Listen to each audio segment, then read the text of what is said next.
Thanks for listening to the AZ Wildcats podcast brought to you by DraftKings. Put down a deposit, you get up to $1,000 in free plays. All right, now keeping it locked down in the old Pueblo, Mr. William Brad Ellis. Hello, William.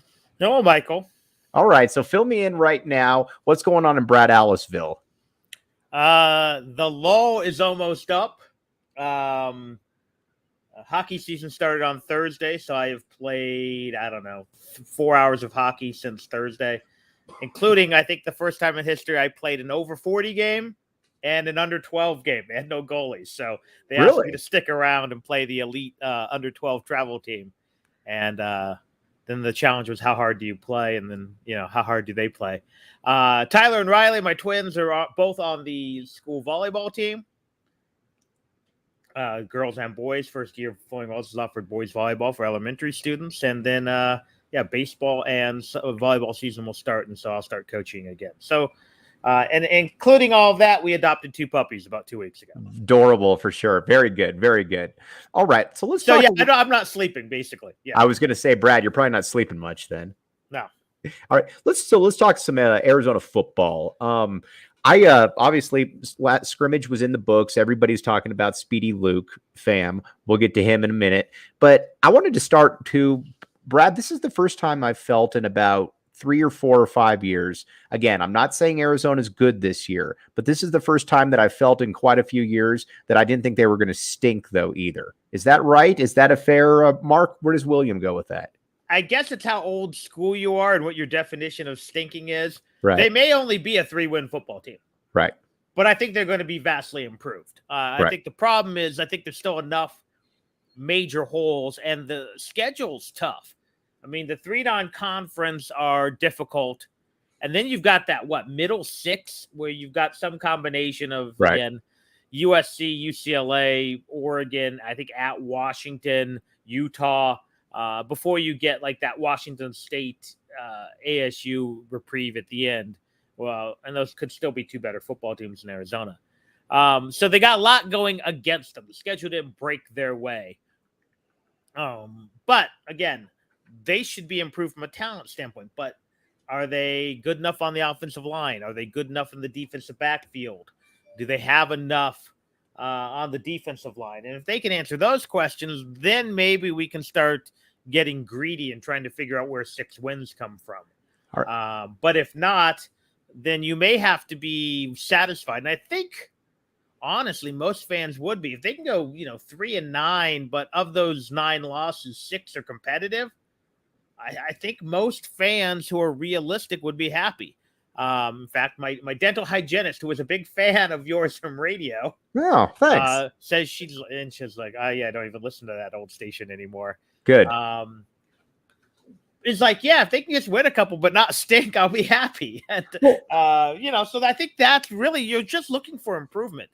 And I know these people will say, well, it's all about wins and there's no moral when you're a 1 win in the last 24 months or whatever they are, and you could actually go back further to what someone had like that 6-game losing streak.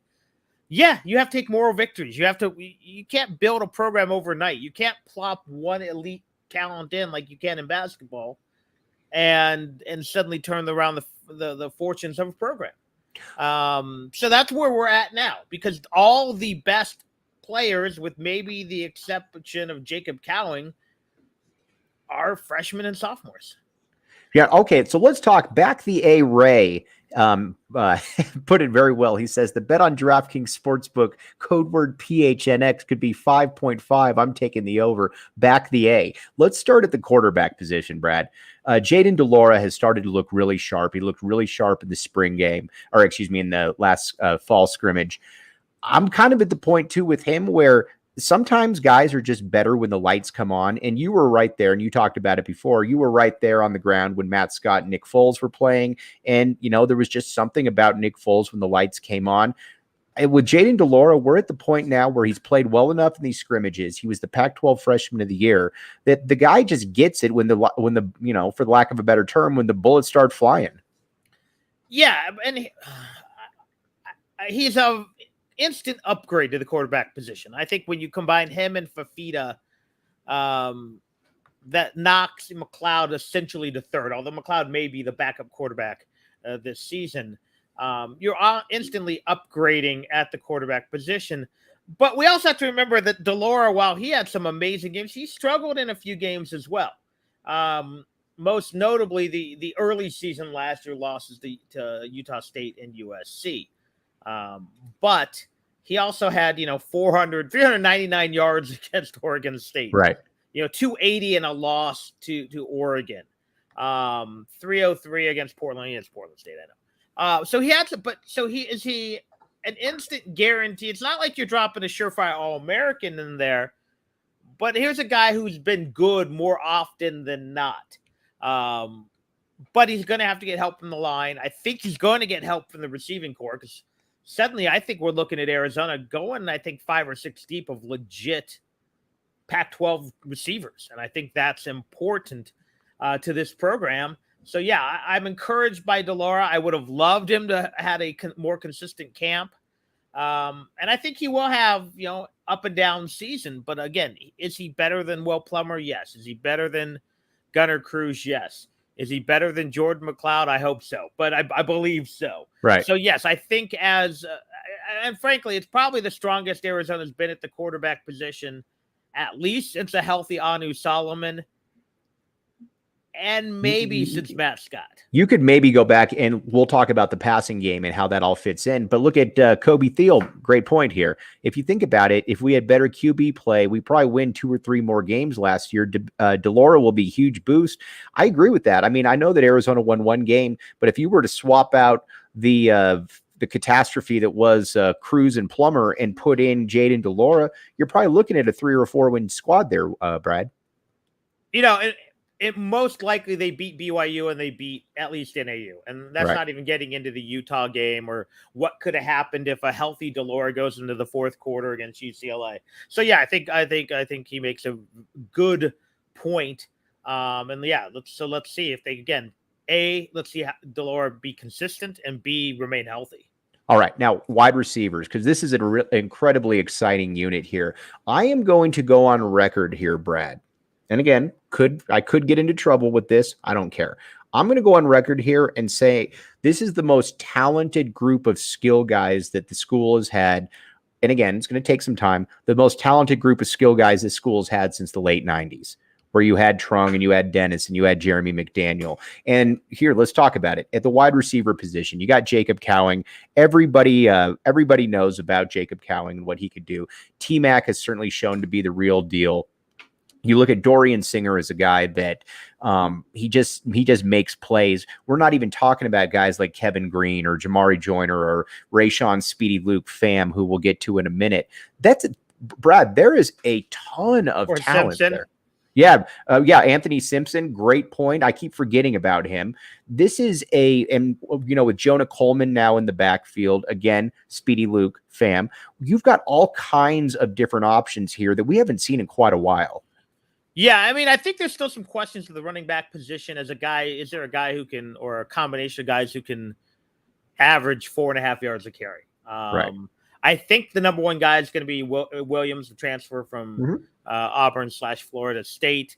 I think Wiley will certainly get his share of carries. I don't think Luke will be seen as a normal running back. I think they're going to use him in a variety of ways. So he's going to get touches, but he's not going to get many carries. The big question is then who becomes your third running back? Is it Jonah Coleman? Is it Stevie Rocker, who had a couple nice plays in the scrimmage? It seems like maybe Drake Anderson maybe on the outside looking in. Who knows if we ever see Jalen John again? So I think you have bodies. I think you have capable. I don't know if you have a RB1, if you want to use that, but it may not matter because again, your wide receiver 3 may be better than Arizona's had at wide receiver since Hill was here. Right. It's a huge upgrade overall. That's probably not fair. Barry Hill was pretty good, but you know what I mean is the fact that you're legitimately looking at your third wide receiver as a guy who in years past would have been your number one. And I want to be careful here on something because a lot of people are comparing, and again, some of these people that are comparing him played with him. So I say this with utmost respect here. But a lot of people are trying to compare Speedy Luke to Trung Candidate. And quite frankly, other than the fact that they're fast and they can run away from people, I don't really see that because, again, Trung was a much bigger dude than Speedy Luke is. Again, Trung wasn't, Clarence Farmer, but Trung was 205 pounds. And Speedy Luke is about 160. Trung also was the guy that he would hit the hole and then he would run away from you. Whereas Speedy is, it's crazy to say that Speedy, I think, is a more elusive type player. Yeah. What was Trung's expression? If you give me 18 inches, I'm gone. If you give me 12, I'm still probably gone. Mm-hmm. But he was a guy who would break some tackles. If you gave him that 12-inch hole, he's running through some people's arm tackles. I'm not sure Luke can do that yet. Right. To me, the better comparison for Luke, he might be more Dennis Northcutt. Right. Who, again, remember early on was used a little bit as a running back, as a scat back. I think, again, I think you'll see him line up in the backfield, in the slot, even out wide. I think if maybe the better comparison might be first-year Gary Brightwell. Hopefully they figure out how to get him the ball more. Is he still he's not still in the NFL? Yeah, he's still with the Giants. Yeah. I don't know if he's going to make the team or not, but he is still with the Giants. Yeah. Oh gosh, but it also is fascinating though, because we talked about this a little bit yesterday, and Steve Hernandez is talking about this, in that we've had so many different players who have been track stars that haven't necessarily been football players, where you've had a Bug Wright for Steve Hernandez, or you've had a TJ Johnson. If you watch Rayshawn Luke, this is a guy that has track speed that is football speed. That's a big difference there, Brad. If you go down the list, not all these guys are track guys, but they all had track speed. Right. Whether it's Bug, whether it's Nate Phillips, whether it's Samaje Grant. You can go into who was the receiver 2 years ago. Makovic had some track guys. Most of them were 2- and 3-star players and low 3-star guys. I think Grant may have been the most legit of those. Luke's a 4-star guy. Right. Luke is a guy who, if he was 20 pounds heavier, would have been a 4-star guy with all the offers. People would say, "Oh, well, that's a knock on him." No, but when you're USC and you have your choice of a 160-pound 4-star or a 190-pound 4-star, you can be selective. Right. Doesn't mean you pick the right guy, because if you look at it, I think comparisons to, what was his name with the Oregon, DeAnthony.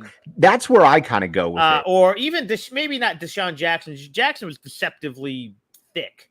Right. But those are home run hitting playmaker guys that had track speed, but had football savvy. A lot of these guys are track speed north to south, but there's no shake. There's no wiggle. Speedy Luke appears to have that, as well as just a knack for finding holes, for making guys miss and all that. Okay, so offensive line now, that's going to be, I think, the key, because at the skill position, I think Arizona is very good, to be honest with you. I think the starting five is pretty much set, where we've talked about this, where you've got the bookend tackles right there. You got Jordan Morgan. You've got Peyton Fears. I want to talk to you, though, a little bit about Jordan Morgan, because he's from your neck of the woods and up in Marana. So he gets the USC offer. We've always heard that he's a really good athlete. The coaching staff expects a lot. I still haven't necessarily seen it on the field. What am I missing, Brad? And what is he capable of? Because you certainly know quite a bit about the kid. Yeah. Now, unfortunately, for my scouting, he was not on varsity when I covered Marana with the Marana News. I didn't see him a whole lot. Right. Or he wasn't a prospect at the time. He did kind of come from nowhere. He's a guy who very much kind of built his reputation at the camps. Right. Went to Arizona's camp, got the offer. The USC offer came because he went to their camp. Played on some very good Marana teams. At the tail end of the Bourget era. Mm-hmm. So yeah, but he's a guy who has all the tools, but mostly because of his health, has not put it together. So we'll see if he can, because again, the size is there, the athleticism is there, the strength is there. But yeah, at some point, yeah, you have to make that transition from workout warrior, all what do they call it, all lobby team, to now you can actually the all play. airport team. And I don't think we just know, because he just hasn't been able to stay on the field long enough. Right. Or has been on a very bad line where he had no help. So you can't really tell. Right. At the guard position, Jonah Sabinea is obviously going to start from day one. He's a player because of what went on in Hawaii, with COVID and whatnot. He probably should have been rated significantly higher than he is. I was talking with a few people. Can you remember the last time an interior lineman came into Arizona and they were ready to start from day one? I was trying to remember, did Yusuf start as a freshman? I don't remember. Maybe Daniel Borg. Okay. I'm not sure he started right away, but I know he was in the mix as a freshman. Right. Yeah, it's again, it's so tough for linemen for a number of reasons. One, if you've got the size, then it probably meant you don't have the technique because you just beat up on guys. Right. Unless you're playing in one of the elite football conferences, the Catholic League in LA, or some of the Texas leagues or Florida leagues, or it's really hard because, if you're a legit 300-pounder and you're rock solid, odds are you might be going against a 230-pound kid in front of you. So You don't need technique. Or you come in, you're undersized, you need to add strength. So no matter how good your footwork is and all of that, you've got to learn, you got to put on legit man size, because a lot of these guys come in at 265, 275, but need to play at 305. So that's the challenge, I think, is rarely, they're probably normally 20 complete linemen, 25, and 4 of them are at Alabama, and they're still waiting their turn. Right. 3 of them are at Ohio State, and they're still waiting their turn. I'm almost surprised sometimes some of these guys don't decide, well, if I go to an Arizona, if I go to a, Oregon State, I can play from day one. I can be in the NFL before my 21st birthday, but they don't think that way. And again, I understand you want to go play for Alabama, win national championships, and guarantee your spot in the first round. But it is a catch-22 for some of these kids, because, every once in a while a freshman will start at Alabama, but a lot of times you do have to wait your turn at these elite schools. Where does Arizona? Look, they get a legit guy, and he's going to start from day one. All right, let's talk a bit, and let's talk here in a second about a 4-star kid that's maybe under the radar. That goes to show you too, because in the past, if a 4-star came in, it was like, whoa. But I've got to tell you about the DraftKings Sportsbook app, code word PHNX. All right, Brad. So you put down the deposit, you can get up to $1,000 in free plays. Our guy, Back the A Ray, has already said that he didn't care if it was 5.5. He was going to take the over of the DraftKings Sportsbook app, code word PHNX, and he's back in the A. You know what? That's where you want to go. 21 and up, Arizona only. Gambling issue, call 1-800-NEXT-STEP. But Brad, you're in on the over 2.5 and over 3, correct? You're back in the A. Yeah. I feel a lot better about 2.5 than I do the full 3. But yeah, I think Arizona. I think, interestingly enough people outside the program and outside the local sphere where we can become enamored feel that Arizona's a sleeper team too. So yeah, I feel pretty good about that. All right, let's talk Kian Burnett here. And we always talk about the tight end position in the past. Someone was going to utilize the tight end. It never happened. Rich Rod was right. Stoops was. Everybody was going to a little bit, but right. Now, Kian Burnett, though, is a different animal than anybody's had since Rob Gronkowski was in here. 4-star kid, obviously comes from Arizona football royalty. What's the arrival date for Kian Burnett, in your opinion? Does he start as a freshman? And what would you like to see his career trajectory be? I think the interesting thing about Burnett is just how big he really is. I shouldn't say how big, how strong he really is. Can he legit play tight end on running plays, or does he have to be more of a hybrid? Right. That they've had a few of these guys over the years. He's really a big receiver, but can occasionally put the hand on the ground and block. My guess is Lines will be the starter because A, he's more experienced, and B, he's a physical blocker. But I think if Burnett's not involved in the passing game, especially down in the red zone where you need those big targets, that would be a mistake. And you hope, again, that I think in looking at it, we're seeing a lot about T-Mac being the 4-star who's living up to the billing. And is a legitimacy to a lot of times Arizona gets 4-star players who come to Arizona because they're not really ready to battle other 4-star players. Right. But I don't think Burnett and T-Mac and a few, even a few of the other guys are like that. I think these seem to be better than, who are the two guys, Rich Rod had from the same high school. One got hurt. One just wasn't that good. The Salesian kids. Yeah. So, but I think these guys are, a little more legit. But now it's imperative that the staff use them right. Because again, we haven't seen Arizona always use the tight end the way we think they should. Okay, now but Kian Burnett, though, obviously Chester Burnett, actually one of the more underrated players in that 90s era of Arizona football there. So obviously root for the kid, comes from U of A football royalty there. All right, on the defensive side of the ball, I wanted to talk to you about a guy who has really emerged right here. And this is, to me, is sometimes how the recruiting services miss guys. And I've worked for him, you've worked for him, so it's not throwing any salt there. Deuce Davis. So he has been one of the best pass rushers in all of camp so far for the U of A. He has also been in the scrimmage. He had 2 sacks. Now you look at him, he's 6'2", pretty thin, long, narrow guy, but I never understood why a guy like that would fall through the cracks because, again, his pops is a 10-year NFL veteran. He's the kid himself, Deuce, has a great frame for football. I don't get how guys like that fall through the cracks, especially, too, with where he played at. Yeah, what I don't know is, in a weird way, in Arizona, you still have to kind of market yourself. Right.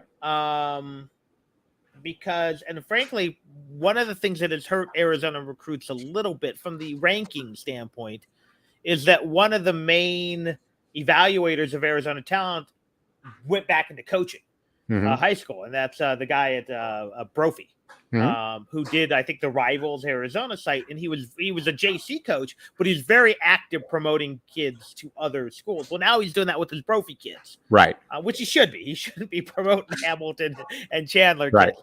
But I think, that's been lost. And I think another one of the Rivals guys moved out of the state. I think he went to Carolina. So that hurts. And so much of it is you have to go get in front of guys. And most of the guys are not, I don't know who's based in Arizona, because there's, for Jason and Matt and those guys who run individual team sites and Carpin and those guys, sure, they can suggest a guy. But unfortunately, the two Tucson guys, Moreno and Jason, don't have time to go to every Phoenix game and scout. Right. If they're going to a game, it's to do Arizona-centric coverage. I know the Rivals guy, Matt Moreno, goes to LA a lot for all those kids, as he should, because that's where more recruits come from. So if a Greg Biggins doesn't see Deuce Davis, he can't necessarily. So then it becomes USC, coaches and stuff. But a lot of times coaches don't want to let that out. You think Arizona, if they figured out Deuce Davis is in state, want him, some of Stoops' old assistants would get that guy a 4-star, Right. I don't think, as media savvy as Fish is, he doesn't want USC knowing this kid's here necessarily. Right. Well, they want him for himself. So, and there were some other things. Yeah, he, position side, he had other talent around him at Hamilton. He was Hamilton, I believe, right? I get him mixed up now because they've gotten so many kids in schools they've never recruited before. Schools that Arizona never got before. Chandler, Hamilton, yeah. Yeah, so, I think it's a combination of things. But I'd be very interested. I don't know because I didn't follow it till Arizona really offered. But did he go to camps? Did he go to the Nike, the Spark camp and the Nike combines? And did he go to USC's camp and UCLA's camp? Or was he pretty content to just get discovered? Because, again, Arizona's got some ins in those schools now, too, as well. Right. So, and that's a big part of the ins that I wanted to talk with you a little bit about in state right here. We joked about it all the time about how Arizona could never get into the Chandler high schools, whether it was Tomey, whether it was, Rich Rod, whoever it was. Well, Rich Rod couldn't get into a lot of schools, but, just Jed Fish has certainly turned that around. Look at a guy like a Dorian Singer, who is going to be one of the best players on the team. Chandler kid, not even really, highly rated. But I wanted to ask you about a couple other kids too here. And this is to me where really the genius of the Jed Fish thing comes in. If he's going to miss, he's going to miss big. So, or if he's going to win big. Let's look at two guys. You got a Tyler Powell right now, who big kid out of Phoenix, running with the tight ends, about 6'7", and another kid on the line, Isaiah Johnson, who's shown some really nice moments as well. These are the kind of kids that Dick Tomey would get back in the day, and by the time they're a junior, they're starting. And right now, I think that Jed Fish at least gets that template. Yeah, to me, with apologies to Rich Rod, if you were going to take a flyer on a big athlete, not a 5'8" receiver. And again, as a short man, it pains me to say that. But, what I don't know if Powell was going to stay at tight end. Right. He could be a tackle at 6'7". Right. He could be a D end. If you're going to take a flyer on a quote unquote skill position play, big safety, because they turn into big linebackers or they turn into tight ends. Who's the kid out in New Mexico right now coming in next year? Take a flyer. That's the guy you take a flyer on. Now, he may be no good. Right. The kid from Germany. Right. Is he a waste? So far, it looks like a waste. I get it. But guess what? What is he? 6'5", 250? He has so many things he can be that I don't mind. But again, that needs to be your 24th and 25th scholarship. Right. The problem is Rich Rod brought in all these 5'8" guys and then relied on when they start 2 walk-ons on the defensive line one year. Well, and that's Belknap and Parker Zellers. I mean, that to me is the problem. The problem is not taking a flyer on a kid who looks like he's going to end up being about a 310-pound defensive tackle who played at a pretty high level in Phoenix, even if he's raw. Or, again, a 6'7" athletic guy. Worst comes to worst, he goes become a walk-on power forward. I mean, there's a lot of options at those guys that, again, much rather have that than a 5'10" safety. And that's what's exciting about it, too, is that, in Phoenix, you obviously – now, listen, I'm not going to sit here and say that you're not going to be able – that kids that are going to go to Ohio State aren't going to go to Ohio State. But Fish is recruiting kids at high schools, and because you and I have talked about this for years. I mean, about how Arizona could just never get into Chandler, could just never get into Hamilton. Well, you've got kids on the roster right now, and if they're good, word of mouth spreads, and that'll be interesting to see if that proceeds like that. Yeah, and they had trouble getting into Scottsdale Saguaro, I think. Stoops got 1 or 2 kids out of Saguaro. Right. Did a little bit better at Chaparral. Granted, they're maybe not quite the program they were even a few years ago. But yeah, didn't get a ton of kids out of Brophy. Powell's out of Brophy. Right. So yeah, you need to, I think back in the past, you needed to wall off Phoenix and get 50% of the kids you offered. I'm not sure that's a realistic number anymore, but you probably need to land about a third of the kids you really want. And right now, I think Arizona's close to that. Now, have they got any of the big dogs? Not really. Kelly Ringo's starting for Georgia. Right. That'll be the next step. Right now, you're getting the 3-star kids. When you get that 4-star kid out of Chandler, got to get one out of. If there's 4 in the state, you got to get one. Right. I agree. All right. We're going to talk some Arizona hoops now in a second. 2 things, though. FOCO, the #1 sports memorabilia merchandise thing going. As we've talked about, Brandon Sanders rocks their gear. And if it's good enough for Brandon Sanders, it's good enough for anybody out there. So check it out. And Four Peaks Brewery, the official brew of PHNX. Check it out, Four Peaks Brewery. All right, Brad. Arizona basketball, I talked about this a little bit yesterday. Everybody kind of knows, who the players are. But for me, Arizona's not really a national title contender this year. I think they're a top 15 to 25 team. I don't think they necessarily have that next level oomph. But if somebody was to emerge next to a Julius Tabelis, who would that player be that you're like, okay, this team's a little bit better now than I thought because you've got another all-conference guy who's putting up 16, 17 a game? Or does that guy even exist on the team? I don't think we know. Right. Because I don't think we know what Adama Ball can be. Right. I don't think Pelle Larsson can go from sixth man of the year to first team All Pac-12. I agree. But I think, though, there's enough talent on this team that they, while maybe not a legit national title contender, can still flirt with the top 3 seed. Right. And could still get hot at the right time. I mean, if you look at it, I'm going to assume Tubelis is better than last year. Right. I'm going to assume Omar Ballo is better than last year. I'm going to assume that Kerr Cressa has improved. I'm going to assume that Pelle Larsson's improved. I need Ramey to be the best Ramey he can be. I need Henderson to be. I'm talking about a lot of talent. I haven't even gotten to this is a lot of talent. I haven't even gotten to Adama Ball. What can Henry Visser? Yeah. What can Boswell be when he's healthy and in the mix late in the year? So yeah, I think you need a lot of things to go right to mimic last year's team. And I don't think there's a guy who can be as good as Matherin. I'm not sure there's anyone as dynamic as Terry. But last year at this time, did we think Terry was going to be as good as he was? We liked him. We both did. Mm-hmm. I'm going to credit to you. You were on the Terry bandwagon right away. I thought he could be I didn't think he would be as good as he was. You didn't have him going as the 18th pick? No. Did I think Matherin was going to be better? Yes. Matherin was debatable as a National Player of the Year candidate. Right. I mean, exactly. Right. Nobody saw him becoming. But again, we all thought lottery pick. But I'm not sure we thought a guy that some people think could be, the best prospect in the draft, or maybe has the highest upside in the draft. So I don't know, because again, this staff develops, and this is now year 2.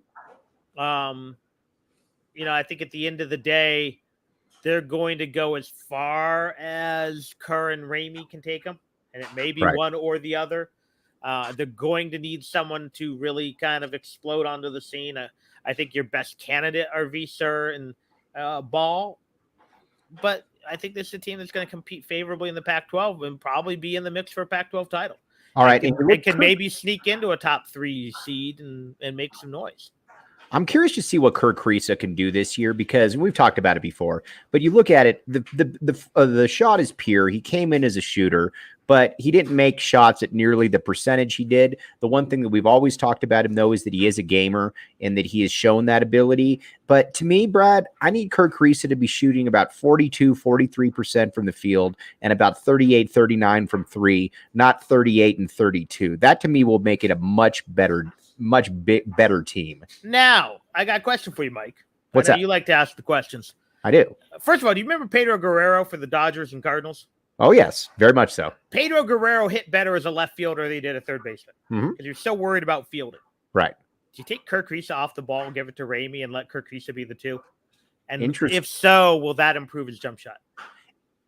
That's a great question. On top of that, too, if you're Courtney Ramey and you're able to guard the other team's best lead player, if you're able to go against the Terrell Browns, even though he's not here, or the Tiger Campbells, and that frees Kerr up to not have as much on that plate. That's an interesting point there, William. I like that point. So, yeah, that's my gut feeling is maybe Ramey is the primary ball handler. Because, again, this offense could have up to 3 or 4 guys as secondary ball handlers. And maybe that, again, allows Cressa to kind of settle into maybe his more natural position as a shooting guard and the guy who can focus on putting up shots where he can get his feet set, where he can get come off the screen and not have to worry about distributing and worry more about scoring. Right. Okay, no, I'm in on that. I like that theory. I like that theory a lot, actually. I'm going to run with that one right here. One thing, too, that we need to talk about a little bit is Henry Visser, and then we're going to talk a little bit of Arizona women's basketball.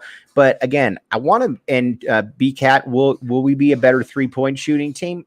I would assume so. We're not going to be – Arizona's not going to be better, but I would assume that there's going to be a much better three-point percentage because, again, Dalen wasn't necessarily giving you a ton from 3. Koloko wasn't. Matherin was, but you would assume that Arizona would be a little bit better. Great question.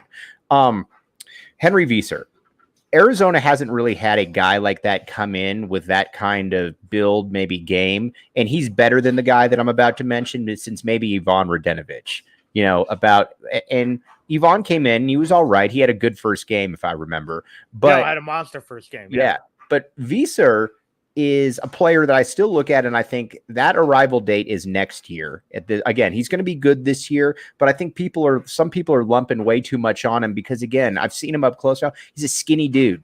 It's a different game over here. I think he's probably about 9-5 this year, and then he takes that big leap as a sophomore, but I don't see it this year. Yeah, and I think a lot of it is because they're not going to have to need him to be. Because I think this is Tabelis' team if he is mentally and physically right. I think he's the guy who has the best chance of being Pac-12 Player of the Year on this roster. Correct. So you're not going to, because I think there is some duplication. Are Visser and him going to play together? Absolutely.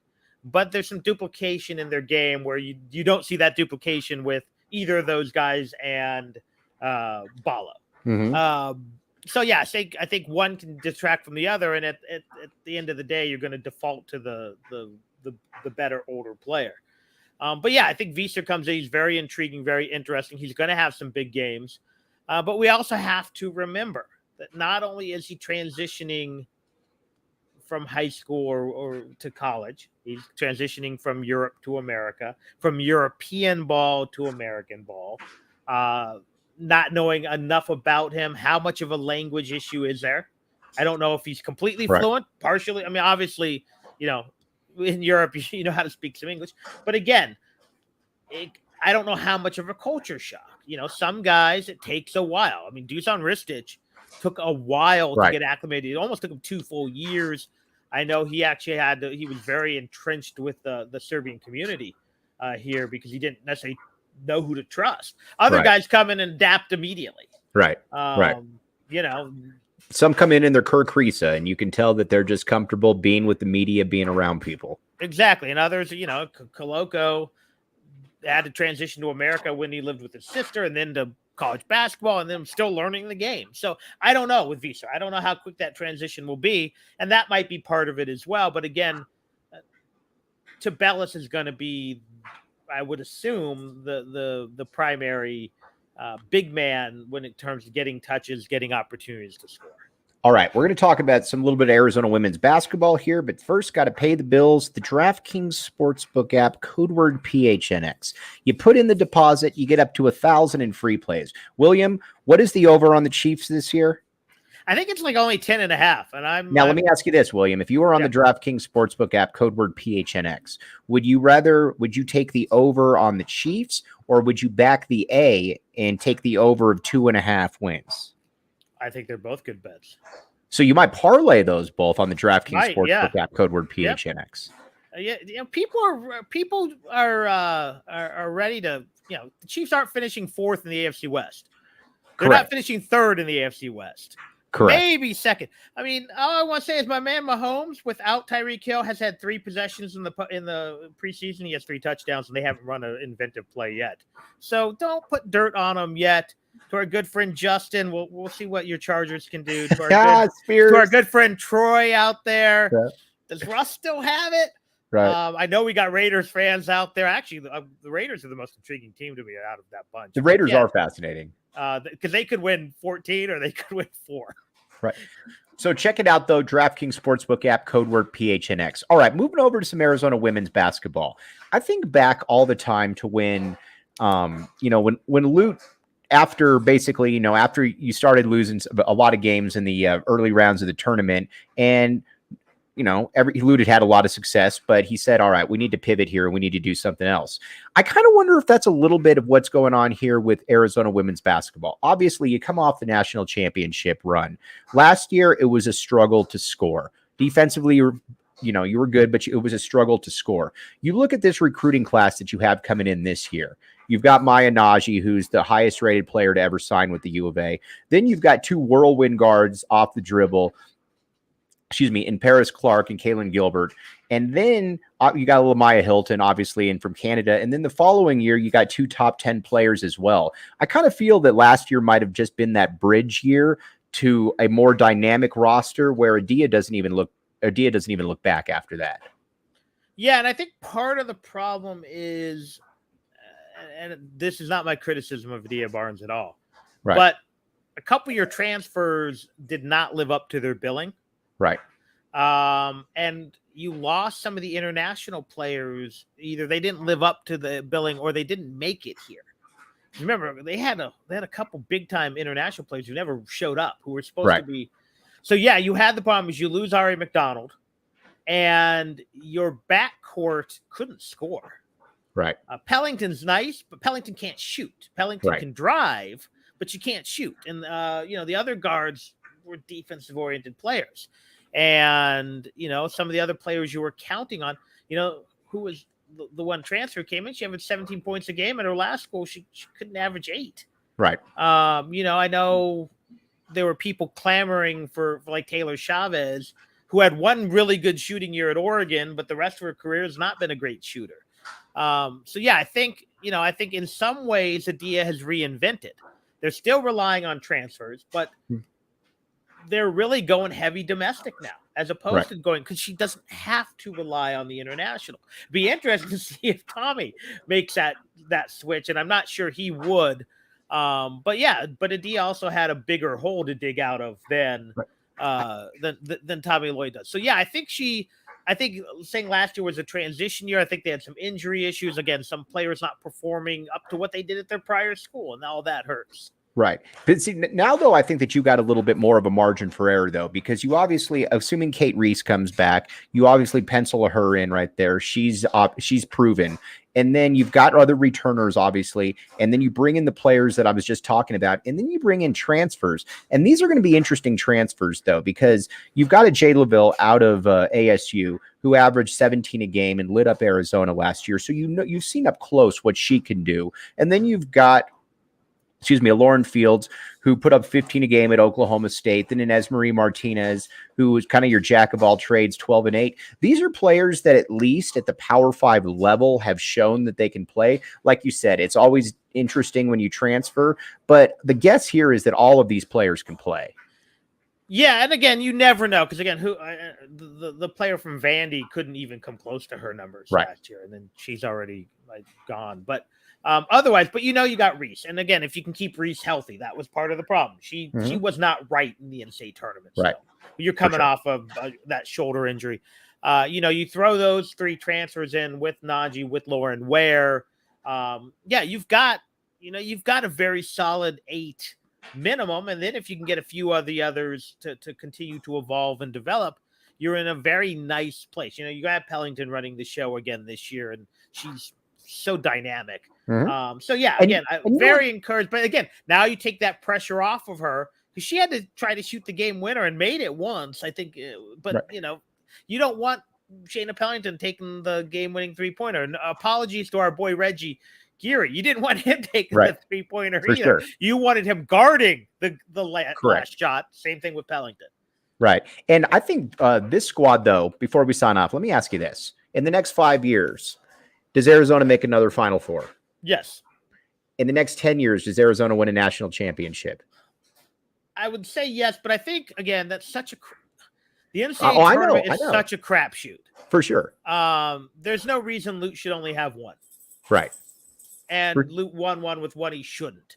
Right. So I think it's really hard to project this. I think it's easy to say everyone's critical. Miller's one bad call and one first half foul away, probably from 2 Final Fours. So, revisionist history. Yes. So I will say I would like to think that she will win a Final Four or a national title, but it's such a crapshoot. But I think if they don't get to at least one more Final Four, then something is definitely. But doesn't that also show you how far she's elevated the program and how well she's brought everything that? Because I asked you, and I would have answered the same way when I said, does Arizona make a Final Four in the next 5 years? And you said yes. And coming up, like with Arizona men's basketball, every 4th year, you're probably going to make a Final Four. That was just kind of the way it was. And you kind of feel that that's the way it is with Arizona women's basketball now.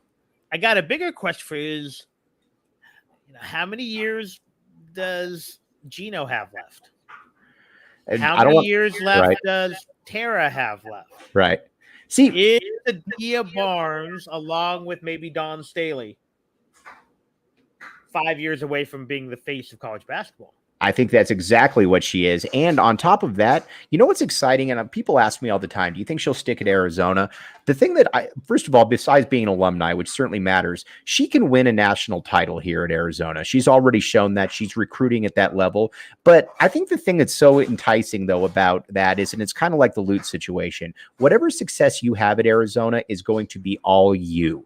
People will associate that brand, that product with you. Whereas if you go off to another power, if you go off to Baylor or a UConn, yeah, that's awesome, but there's always someone there. The success that she would have at Arizona would be all hers.